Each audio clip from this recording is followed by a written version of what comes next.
dunia. Dia bekerja keras, berusaha mati-matian, pagi-pagi pulang malam, banting tulang peras keringat. Tapi ternyata apa yang diusahakan sia-sia semua. Jangan sampai teman-teman semua kita hidup di dunia bekerja keras, kita banting tulang peras keringat, kita bangun rumah yang megah, kita beli kendaraan yang bagus, kita beli pakaian-pakaian yang bermerek, kita bangun status sosial kita sehingga manusia semua tertuju ke kita. Tapi di akhirat nanti Allah mengatakan, kamu termasuk orang merugi. Alhamdulillah. Dan sahabat semua sudah ada kelompok-kelompok itu. Sudah ada golongan-golongan itu yang hari ini sudah meninggal dunia dan mereka dalam kategori yang merugi. Jangan sampai kita dalam barisan itu. Ya Allah, selamatkan kami dari orang-orang yang merugi. Gak apa kita tak dikenal manusia di dunia.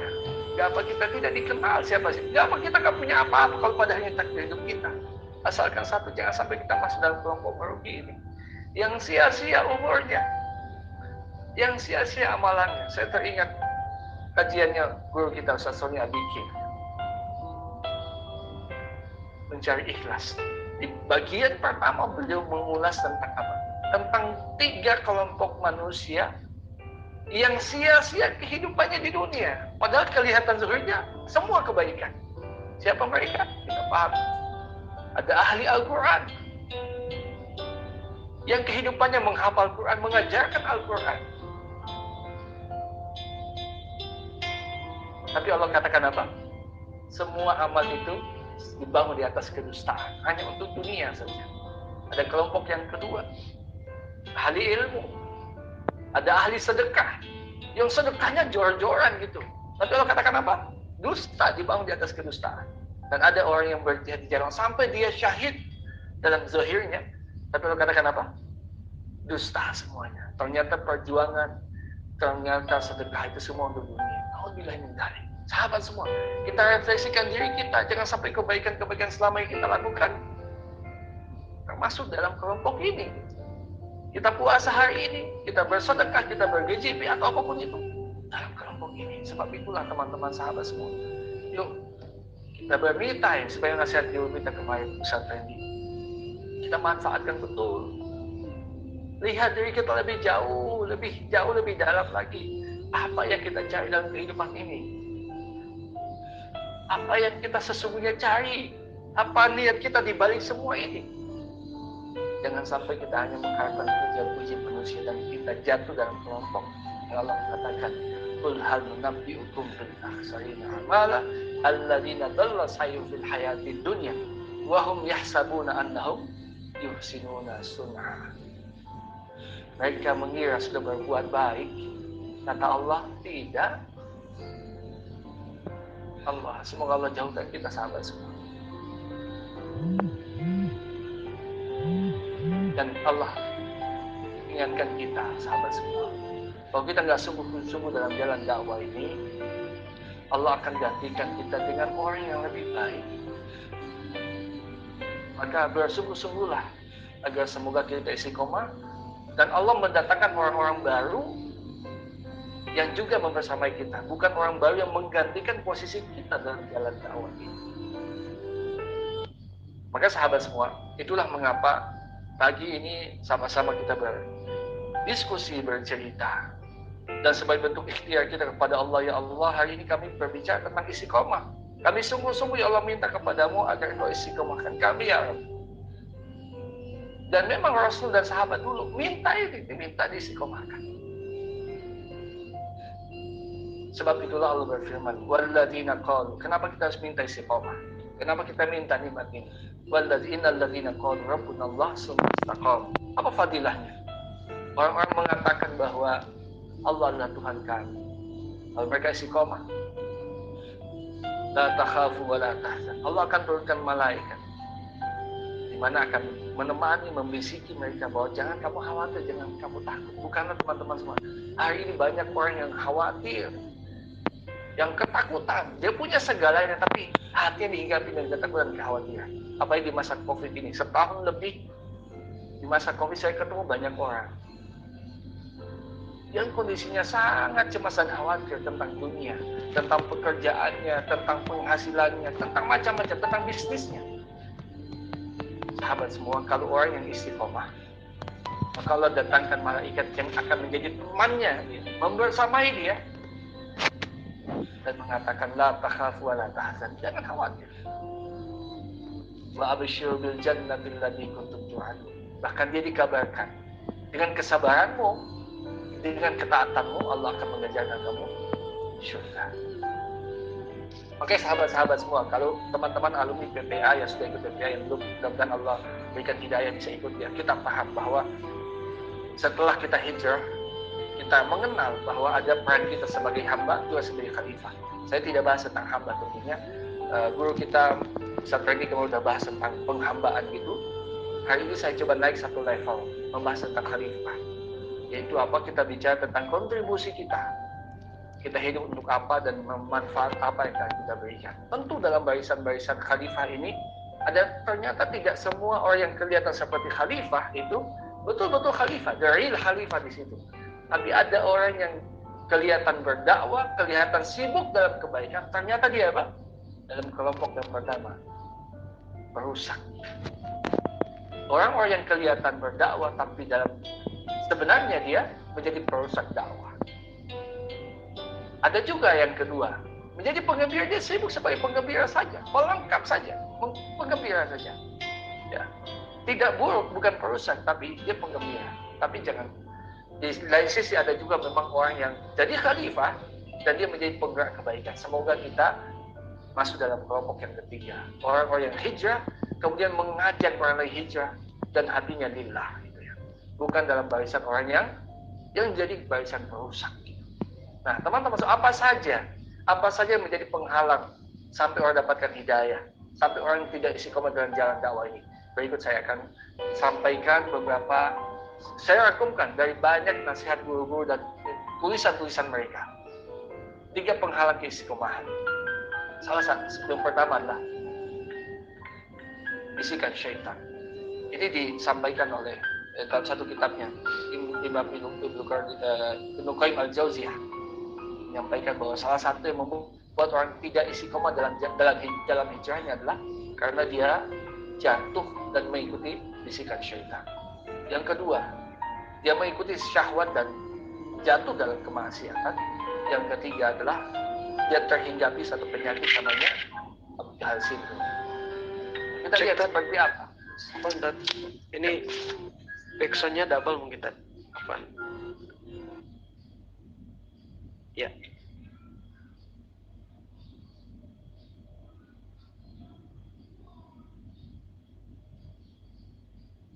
Baik. Syukran kayaunya. Ada 3 hal penghalang keistiqomahan. Pertama, mengikuti bisikan syaitan. Yang kedua adalah jatuh dalam syahwat dan kemaksiatan. Ketiga adalah dihinggapi oleh penyakit Abu Jahal syndrome. Ya, kita coba tengok lebih dekat lagi. Apa yang baik, sahabat semua, syukran kayaunya. Yang pertama, bisikan syaitan. Siapapun yang sudah hijrah mendapatkan hidayah, maka ketakutan dan kekhawatirannya dengan penyakit pertama ini harus lebih hati-hati. Biasanya ketika sudah hijrah, kita lebih mudah melihat aib orang lain. Kita lebih mudah peka dengan kekurangan orang lain. Dan kadang kita lupa dengan kekurangan diri kita sendiri. Sahabat-sahabat semua, terutama teman-teman yang sudah Allah kasih wasilah kelas PPA, ikut preparator, kemudian hijrah. Kita harus ingat satu momen ketika pertama kita dapat hidayah. Jangan sampai kita lupa momen itu. Tahu nggak apa yang terjadi ketika pertama kita dapat hidayah? Kita nggak pernah sibuk dengan orang lain. Kita nggak mau lihat kekurangan sahabat kita, nggak mau tahu. Kita sibuk dengan aib kita dan kita bersungguh-sungguh, ya Allah, perbaiki saya ya. Kita menangisi dosa kita, menangisi minta hidayah. Tapi tidak sedikit orang setelah dia hijrah, dia tidak lagi sibuk untuk melihat dirinya, tapi sibuk melihat orang lain. Kelas-kelas PPA dibuat untuk peserta baru, bukan lagi untuk dirinya. Bisa saja juga trainer seperti saya, disinggahi penyakit ini. Saya sibuk menyiapkan materi-materi pelatihan untuk apa?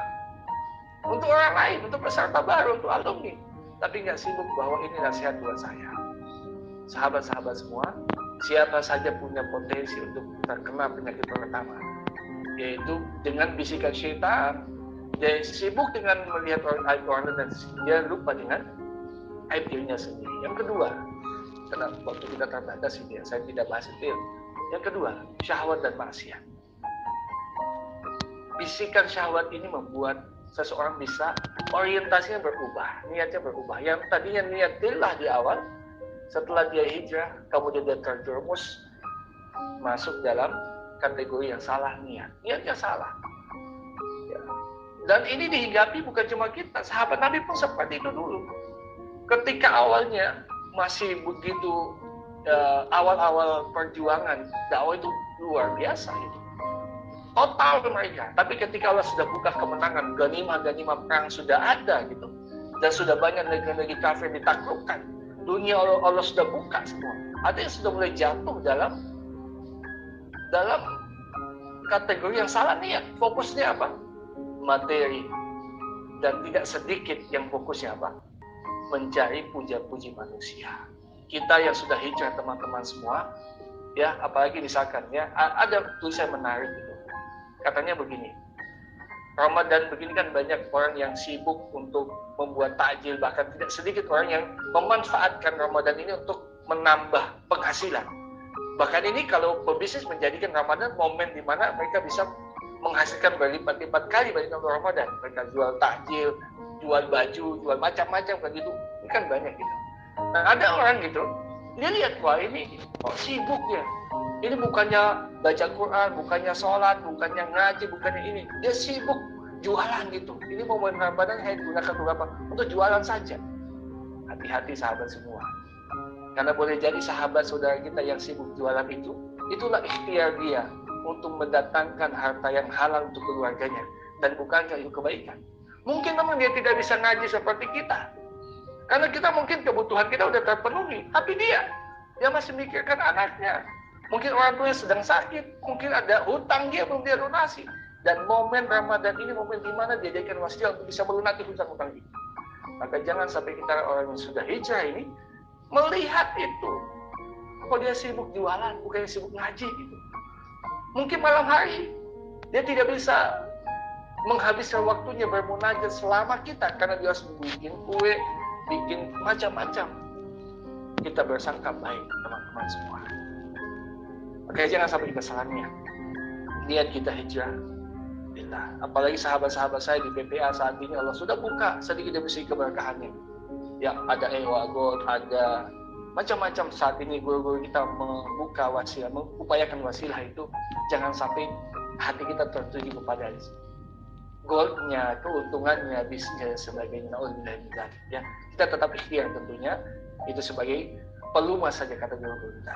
Yang kedua adalah orang yang tanda-tanda orang yang jatuh dalam syahwat dan maksiat ini, dia soleh di depan umum, tapi saat dia sadar dia bermaksiat. Hati-hati sahabat semua.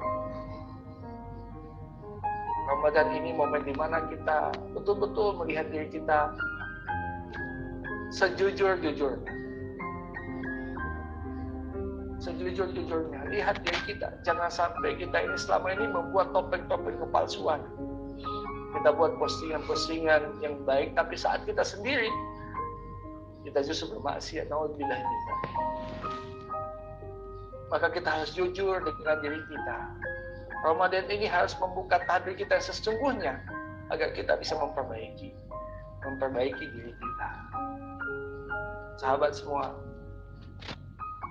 sekali lagi, Ramadan ini jadikan momen kita bisa melihat di mana bolong-bolongnya hati, di mana gelap-gelapnya hati kita, di mana topeng-topeng kita selama ini kita jadikan sebagai topeng untuk menipu manusia. Lihat lebih jauh, lihat lebih detail. Jangan sampai kita memang seperti selama ini, sibuk mencari pengakuan manusia. Maka kalau ingin tahu apakah kita ini orang jatuh dalam poin yang kedua ini, saat kita sendiri itu, kita ngapain? Yang kita pikirkan apa, yang kita lakukan apa? Karena kapan apa yang kita lakukan berbeda dengan saat kita sendiri, itulah disebut dengan orang munafik. Nauzubillah min dzalik. Nah, yang ketiga sahabat semua adalah, ini bagian yang tidak kalah penting. Ini orang dihinggapi dengan Abu Jahal syndrome. Abu Jahal syndrome apa ini? Yaitu dia merasa lebih baik. Kita tahu kan Abu Jahal. Ya, Abu Jahal ini ya orang yang sebenarnya punya pengorbanan besar terhadap agama, terhadap Rasul, bahkan keluarga dekatnya Rasul. Tapi apa? Dalam hati ada sebuah penyakit, sombong, merasa lebih baik dari Rasul. Ya, dan dia menolak kebenaran. Hati-hati sahabat-sahabat semua yang sudah hijrah, apalagi saat ini mungkin diberikan amanah di PPA, jadi pengurus LC, pengurus YAI, pengurus Gold, atau mungkin Anda orang awalun, atau mungkin trainer PPA. Jangan sampai kita merasa saya lebih bagus gitu. Saya lebih berilmu gitu. Alhamdulillah. Jangan sampai teman-teman semua penyakit ini menghinggapi diri kita, dan ini bisa mendatangi orang beriman, sahabat semua. Ya. Dan bisa kita tengok kondisi ini pada saat Ramadan ini. Bisa lebih detail kita lihat. Jangan sampai saya tipikal orang yang masuk atau kena penyakit Abu Jahal syndrome.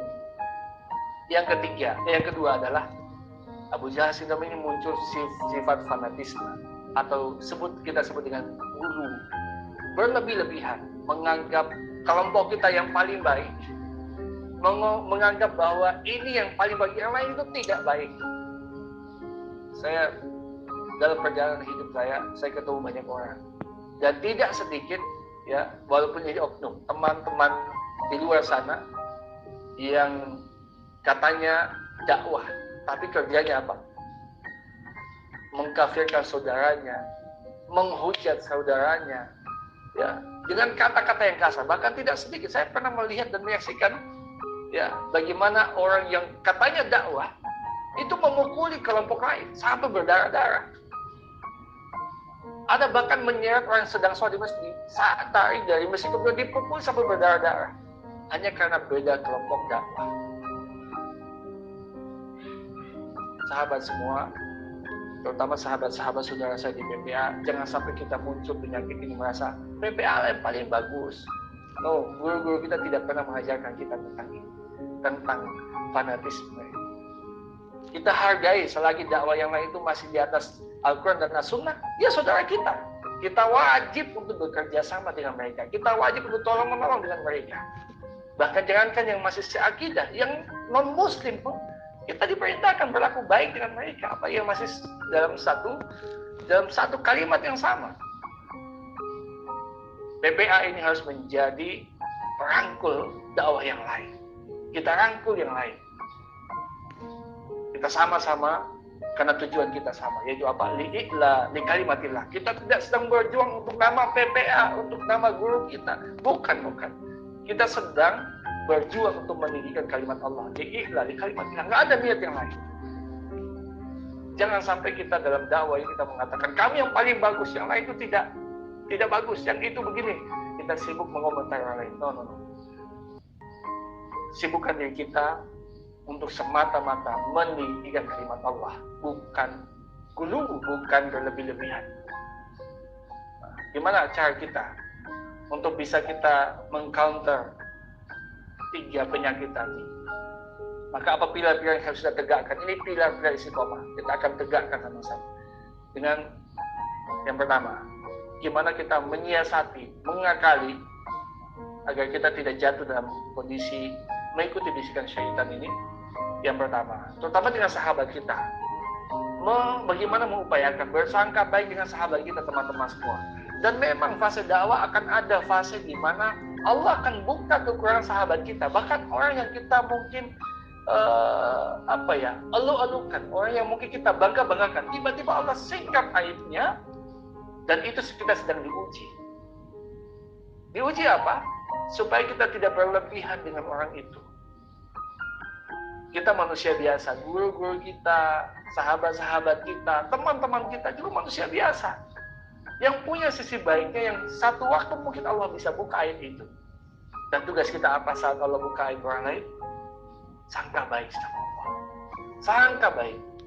Jangan sampai kita ikut menyebarkan aib sahabat kita, atau bahkan mungkin jatuh dalam kondisi fitnah. Berita yang belum pernah kita klarifikasi, belum pernah kita konfirmasi, kita sudah sebarkan kemana-mana, dan itu menjadi penghalang kita dapat hidayah. Kenapa? Kita sibuk menyebarkan kebaikan aib orang lain. Sahabat semua, ketika kita berjalan dalam dakwah ini, kita akan ditemani oleh orang-orang sefrekuensi kita. Allah akan datangkan orang sefrekuensi kita. Dan semakin banyak orang, nanti semakin banyak karakter orang yang berbeda-beda. Dan yang datang itu kondisinya berbeda-beda dengan kita. Dan tidak sedikit yang Allah tiba-tiba buka kekurangannya, tampakkan aibnya. Sahabatku, jangan sampai kita larut melihat aib orang lain. Kalau dia saudara kita, maka tugas kita apa? Sangka baik. Kalau ada sesuatu, konfirmasi dan klarifikasi. Jangan terlalu cepat mengambil kesimpulan. Dan berusaha, kalau memang itu betul kekurangan dia, berusaha menutupi aib saudara kita. Dan ini memang Rasul sampaikan. Siapa yang menutupi aib saudaranya di dunia, apa fadilahnya? Di akhirat nanti Allah akan tutupi aibnya. Sehingga kalau Allah tampakkan aib saudara kita, mestinya jadi ladang kebaikan buat kita, ladang amal buat kita. Amal apa? Amal di mana kita punya potensi untuk ditutupi aib kita nanti di akhirat. Dengan cara apa? Di dunia kita tutupi aib saudara kita. Yang keempat, tentu kita doakan. Saya yakin dimanapun di barisan dakwah maupun dakwah manapun kita ada, akan ada orang-orang yang tidak seperti yang kita bayangkan, tidak seperti yang kita mungkin harapkan. Dia datang dengan kekurangannya, maka tugas kita bangun sangka baik, konfirmasi, klarifikasi, berusaha tutupi yang sudah kita doakannya. Sahabat-sahabat semua, saya teringat dengan satu kisah menarik. Kisah menarik ya. Ketika di zaman Rasul ketika setelah perang Hunain satu perang yang sangat bersejarah dalam Islam, ya. Dan perang Hunain ini diawali dengan kekalahan kaum muslimin. Kenapa mereka kalah? Karena di awal itu mereka bangga dengan jumlah yang paling besar. Jadi waktu salah satu di mana pasukan muslim ini sangat kuat, sangat persiapannya matang, itu perang Hunain.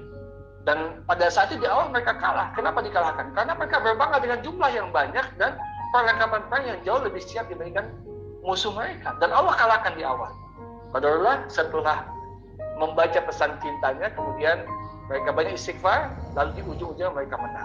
Setelah menang, sahabat semua, setelah menang itu Allah kasih ganimah yang begitu besar, harta rampasan perang banyak sekali. Dan setelah itu Rasulullah membagikan ganimah ini. Di sana ikut berjuang siapa teman-teman semua? Ada sahabat Muhajirin yang hijrah dari Mekah ke Madinah, dan ada sahabat Ansar juga yang ikut berperang di sana. Tapi ganimah tadi, Rasul berikan pada siapa? Yang pertama diberikan kepada kelompok yang menjadi tawanan perang pada saat itu, yang akan masuk Islam, dan mereka sudah berikrar untuk masuk Islam. Allah kasih ganimah mereka. Dikasih ganimah, itu kelompok pertama dapatkan ganimah. Yang kedua siapa? Orang-orang yang masuk Islam setelah Fathul Mekah, yang imannya masih lemah, dikasih ganimah. Dan itu orang-orang Muhajirin semua. Dan sahabat Ansar, Ahlul Madinah ini tidak mendapatkan ganimah sama sekali. Tidak mendapatkan ganimah. Dan karena tidak mendapatkan ganimah, apa yang terjadi? Satu-satu berbisik-bisik. Ketika Rasul sedang sibuk membagikan ganimah kepada kaum Muhajirin, apa mereka katakan? Coba katanya, lihatlah Muhammad. Lihatlah Muhammad.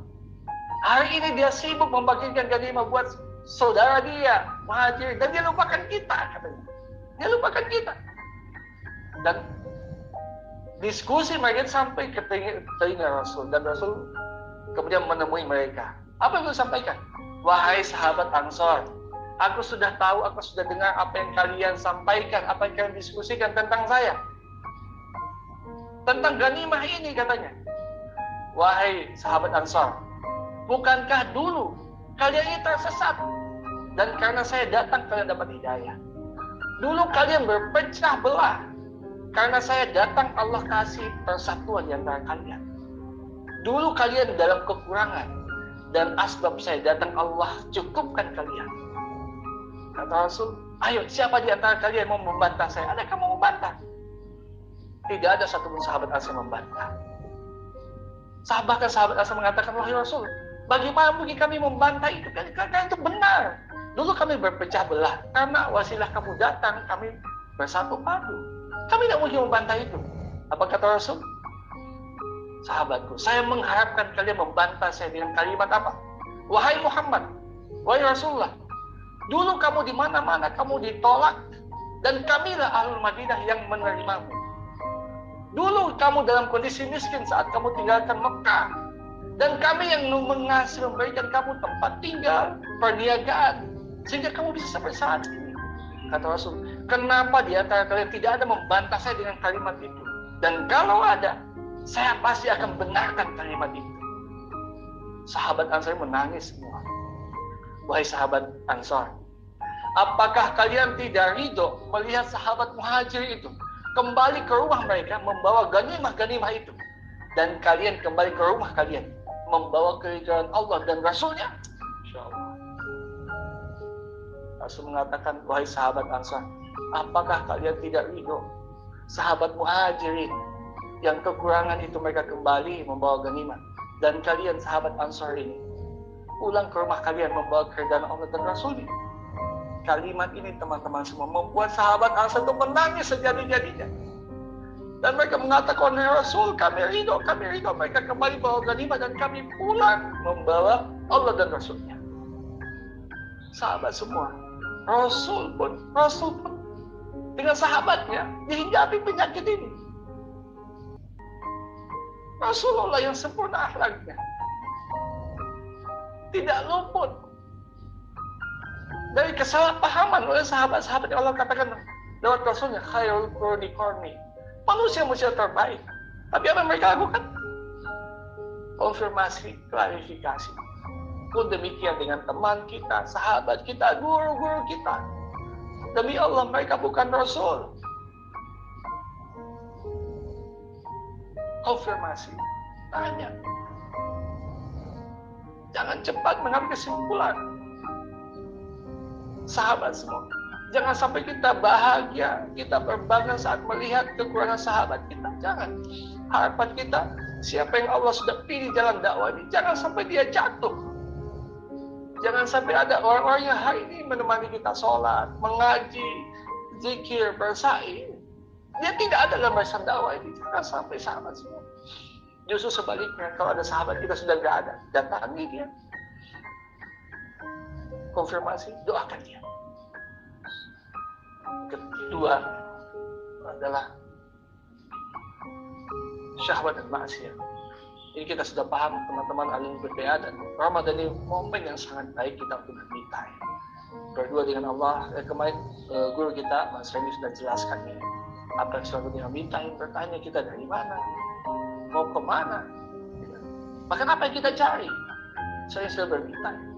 Nyari apa kita sebenarnya. Momen Ramadan ini momen yang terbaik kita untuk berbitai, sahabat semua. Yang kedua, terutama sahabat-sahabat yang sudah pernah ikut kelas BPA, kita ingin diikat karena begitu besar kecintaan guru-guru kita dengan dakwah ini, dengan kita semua. Mereka merumuskan apa sih cara kita untuk mengikatkan kita dalam jalan dakwah ini dengan 3 core value, yaitu apa? Humbleness, bangun semuanya dengan ketulusan yang kita sebut dengan apa? Just focus on Allah. Kemudian apa? Sincerity, ketulusan, sincerity, humbleness, kita rendah hati. Yang ketiga adalah dengan loving kindness, buat kebaikan-kebaikan demi kebaikan. Kalau 3 core value kita lakukan, maka insya Allah kita pasti istiqomah. Kita akan istiqomah. Kenapa? Kita tulus di luar, kemudian kita rendah hati, kita tidak sombong. Yang ketiga adalah kita juga senantiasa berbuat kebaikan-kebaikan. Nah, yang ketiga tentu adalah banyak-banyak istighfar. Mohon ampun kepada Allah. Karena kenapa? Di surat Nuh 10-12 harus dijelaskan bahwa di antara fadilah istighfar itu Allah ampuni dosa kita. Dan bukankah kadang-kala yang membuat kita jatuh dalam syahwat dan maksiat karena dosa yang begitu banyak. Semoga Ramadan ini momen di mana Allah hancurkan semua dosa-dosa masa lalu kita. Amin. Ya. Yang ketiga, sahabat semua, gimana kita menghadapi penyakit yang ketiga ini? ya, penghalang tegaknya tilatul istiqomah kita. Abu Jahal syndrome. Teman-teman, sahabat semua, berjamaahlah. Berjamaahlah. Dengan berjamaah kita bisa tahu, kita bisa mendeteksi diri kita ini punya penyakit atau tidak. Kita nggak akan kuat jalan sendiri. Kemudian setelah berjamaah, nah yang kedua nih, insar. Insar ini mendahulukan sahabat kita, mendahulukan ini, Masya Allah ya. Di Al-Quran, Masya Allah. Jadi ini salah satu cara kita melatih, menghancurkan benih-benih kesombongan kita dengan apa? Mendahulukan sahabat kita. Ini saya teringat dengan satu kisah. Satu ketika Rasulullah ini kedatangan tamu dari sahabat Muhajirin. Ya dia nggak punya makanan, nggak ada makanan. Lalu Rasul karena memuliakan tamunya, dia kembali ke rumahnya, dia tanya istrinya, wahai istriku, apakah ada makanan? Katanya, ada tamu saya kaum Muhajirin yang sudah kelaparan. Apa kata istrinya? Udah nggak ada makanan, wahai suamiku, nggak ada lagi. Maka beliau kembali ke masjid dan menyampaikan ke sahabat-sahabatnya, wahai sahabat-sahabatku, apakah di antara kalian ada yang punya makanan, ada yang mau melayani tamu saya? Dari kaum Muhajirin, ada seorang sahabat mengatakan, dia angkat tangan, wahai Rasul, saya siap untuk menjamu tamumu malam ini. Padahal sahabat ini, dia nggak tahu apakah di rumah ada makanan atau tidak. Dia hanya mengiyakan saja. Dia kembali ke rumahnya, dia tanya istrinya, wahai istriku, apakah ada makanan buat tamu Rasul? Istrinya mengatakan apa? Nggak ada makanan. Sudah nggak ada makanan, kecuali makanan untuk jatah makan malam anak kita. Apa suami mengatakan?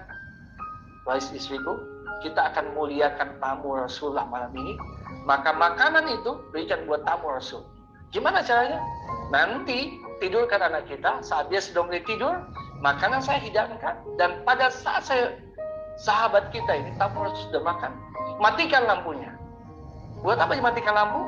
Karena pada saat lampu dimatikan, kita akan membuat sebuah skenario. Apa skenario? Saya akan mengunyah dan pura-pura makan sampai sahabat ini, sampai tamu Rasul kenyang, dan dia mengira kita juga ikut makan dengannya, padahal kita tidak makan. Dan dilakukan itu, skenario dilakukan. Pada saat makan sudah siap, lampu dimatikan, dan sahabat Muhajirin ini tadi makan sampai kenyang, lalu kemudian setelah kenyang, makan udah habis, lampu dinyalakan kembali.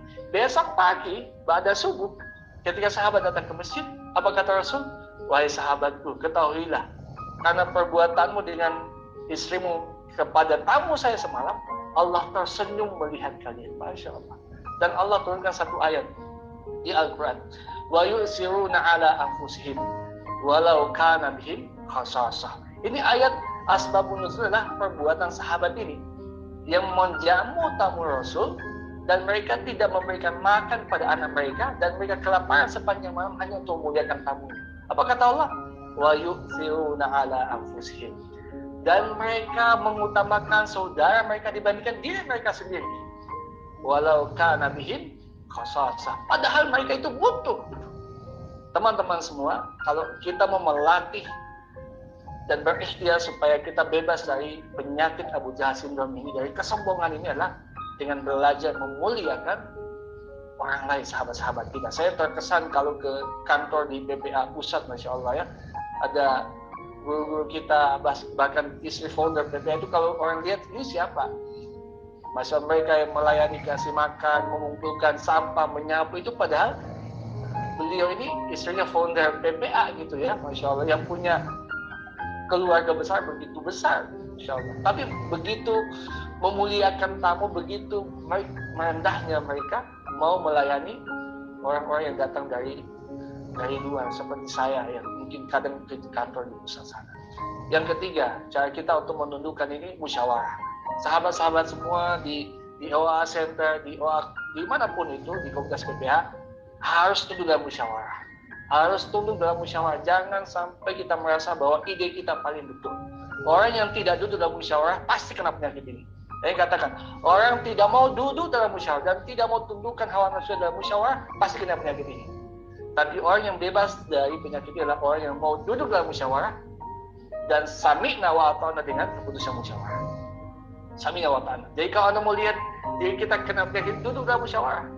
Kalau kita ngotot-ngototan, sudah, ini tanda bahwa kita udah kena penyakit ini. Ya, semoga Allah jauhkan kita semua, sahabat semua. Ya, yang keempat adalah mintalah dinasihati. cari sahabat yang bisa menjaga menjaga kerahasiaan informasi, minta dinasihati. Orang-orang terdahulu, bahkan guru-guru kita pun di antara upaya mereka untuk bebas dari penyakit ini dengan apa? Meminta nasihat dari sahabat-sahabatnya, dengan teman-temannya. Ya, dengan cara inilah teman-teman semua, Allah akan kasih kita sifat rendah hati dan dijauhkan dari penyakit yang disebut dengan Abu Jahal syndrome. Setelah ini, Anda minta sama teman Anda, temui mereka, minta nasihat. Nasihat apa buat saya? Ini penting sekali sahabat semua. Ya. Oke, saya mungkin tidak bahas banyak tentang ini, ya, tentang syahidnya Ikrimah bin Abu Jahal. Ada banyak kisah menarik tentang Ikrimah bin Abu Jahal. Ada satu hal, Ikrimah ini salah satu DPO sebenarnya. Orang yang keras penentangan terhadap dakwah, salah satu adalah Ikrimah bin Abu Jahal. Bahkan dia pernah ini jadi DPO Rasul. Sampai pada akhirnya dia masuk Islam karena jaminan dari istrinya awalnya. Kemudian masuk Islam. Apa yang menarik? Saat dia ketemu Rasul, dia sampaikan, Ikrimah ini anaknya Abu Jahal. Ya. Dia sampaikan apa? Wahai Muhammad, wahai Rasulullah, berikan saya nasihat, katanya. Masya Allah. Orang yang tadi ini, penentang dakwah ini, ketika ketemu Rasul, dia minta apa? Wahai Rasul, berikan saya nasihat. Nasihati saya. Nasihati saya. Apa kata Rasul? Bersyahadatlah kamu, yang kedua, jihadlah di jalan Allah. Dan saat itu dia syahadat, kemudian dia berjihad sampai pada akhirnya. Pada saat perang Yarmuk, dia syahid di perang Yarmuk itu. Dan Masya Allah, kisahnya sangat masyhur. Bagaimana kisah syahidnya Ikrimah bin Abu Jahal. Dalam kondisi dia sudah sekaratul maut, sudah sangat sekarat, kehausan pada saat ada sepupu perempuannya datang menawarkan air minum. Kan dia kehausan, dia minta air. Pada saat dia mau minum, dia dengar di sampingnya ada sahabat lain juga dalam kondisi sekarat, kehausan. Maka dia katakan, wahai sepupuku, minuman itu jangan berikan buat saya, berikan buat teman sahabat saya yang di samping sana. Dia juga sedang kehausan, mengalami hal yang sama. Maka sepupu perempuan itu datang membawakan air minum, memberikan para sahabat yang di sampingnya. Ternyata sebelum sampai air minum itu, sahabat tadi sudah meninggal dunia syahid di jalannya. Ketika kembali kepada Ikrimah bin Abu Jahal, betul jadi Ikrimah pun telah mati syahid. Masya Allah. Sahabat semua, lihatlah Ikrimah bin Abu Jahal. Dulu penentang dakwah, tapi akhir kehidupannya, di detik-detik kematiannya, dia masih memuliakan, mengutamakan sahabatnya. Dan pantaslah kalau Allah mengatakan wa yusiruna ala anfusihim walau kana bihim khasasah. Mereka memuliakan sahabat mereka, melebihi diri mereka. Sahabat semua, semoga kita masuk dalam kategori ini. Maka inilah core value di BPA, agar kita dijauhkan dari penyakit itu. Kalau kita simpulkan 3 core value: sincerity, humbleness, loving kindness, wasilah untuk bisa kita jauh dari penyakit yang bisa membuat kita tidak istiqomah dalam jalan dakwah ini. Nah, sampai sahabat-sahabat semua, terutama sahabat kami di alumni PPA dimanapun, teruslah berikhtiar bekerja sampai nanti kita bisa di jannahnya. Sebagaimana Allah firmankan, ya, sembah Tuhanmu sampai betul-betul yakin, sampai betul-betul ajal datang. Ya, di momen Ramadan ini, momen di mana kita bermuhasabah, ya, kita menyiapkan persembahan amal kebaikan apa yang bisa kita siapkan agar Allah ridho dengan kita. Terakhir sahabat semua, saya ingin mengajak semua, teman-teman semua, ya, akhir dari sesi share ini, saya ingin bertanya ke sahabat-sahabat semua, kira-kira komitmen apa yang teman-teman ingin lakukan agar Allah itu bisa mengistiqomahkan kita dalam jalan dakwah ini? Apa kira-kira akan kita berikan kepada Allah sehingga Allah tidak mencabut nikmat hidayah ini? Kita masih punya waktu, teman-teman. Kita masih punya waktu. Azam sama Allah dengan sungguh, ya Allah, kebaikan ini saya akan lakukan agar Kau mengistiqomahkan saya, ya Allah. Hari ini kita masih punya waktu. Yang mau sedekah, sedekahlah. Yang mau ngasih makan anak yatim, yang mau berbuat baik sama orang tua, yang mau memaafkan orang lain, lakukanlah. Kalau itu jalan supaya kita istiqomah. Nah, saya mengajak sahabat-sahabat semua, jangan biarkan hari kita tidak punya komitmen. Meminta sama Allah, ya Allah, ini amal kebaikan yang saya lakukan agar Engkau ridho dengan Saya teringat akhir kisah teman-teman semua. Saya selalu ingat kisah ini. Sahabat saya, tahun 98 saya ketemu, namanya Ayub. Ayub ini seorang preman di Poso dulu, teman-teman. Preman, anak muda, dia rambutnya panjang, kemudian dia tatoan di sini, nggak sholat. Dia minum khamr dan sebagainya. Qadarullah satu waktu dia dapat hidayah, dia menjadi ahli masjid. Itu beberapa bulan saja. Kemudian satu waktu kami ketemu, kemudian ada kejadian kerusuhan Poso waktu itu. Walaupun saya katakan Poso itu bukan kerusuhan agama ya, kerusuhan Poso. Satu waktu, satu malam kami ketemu. Dia ditugaskan untuk ribat, berjaga-jaga di kampungnya, di kelurahannya, karena sudah banyak pengungsi. Malam hari dia katakan begini, teman-teman semua katanya, saya sudah nggak punya sesuatu lagi yang bisa saya berikan untuk Allah dan Rasulnya. Selain hari ini saya akan menukar, memperbaiki kesalahan masa lalu saya. Saya ingin berjaga-jaga di kampung saya ribat. Yang kedua adalah, saya punya ayam beberapa ekor di rumah. Saya mau ayam itu kita potong sama-sama, dan kita masak, dan kita makan bersama-sama. Malam hari, setelah siang hari dipotong, dimasak, kami makan. Kami makan berjamaah sampai habis. Lalu setelah habis, dia kembali ke tempat dia ribat, dia jaga di sana, saya ke tempat lain. Pada subuh, tersiar kabar. Tempat di mana sahabat saya Ayub ini diserang oleh perusuh. Dan ada 2 orang meninggal dunia, syahid di sana. Ada salah satunya polisi, yang namanya Pak Kamarudin, yang kedua adalah Ayub sahabat saya. Insya Allah. Sebuah kerinduan yang sangat besar. Sahabat saya yang dulunya ini dalam kegelapan, di akhir kehidupannya husnul khotimah. Bahkan dia mempersembahkan harta terbaiknya untuk Allah dan Rasul. Kita nggak tahu hari ini harta yang kita usahakan selama ini apakah menjadi persembahan terbaik atau bukan. Bagi sahabat semua, yuk sama-sama di momen Ramadan kita berpikir kebaikan apa, amal apa yang saya ingin berikan buat Allah dan Rasulnya agar saya istiqomah di jalan dakwah ini. Sekian sahabat-sahabat semua, semoga Al-Fakir berikan hidayah, tuntun dalam jalan dakwah istiqomah sampai husnul khatimah. Pun demikian yang sahabat-sahabat semua. Ya, atas segala kekurangan saya mohon ampun kepada Allah.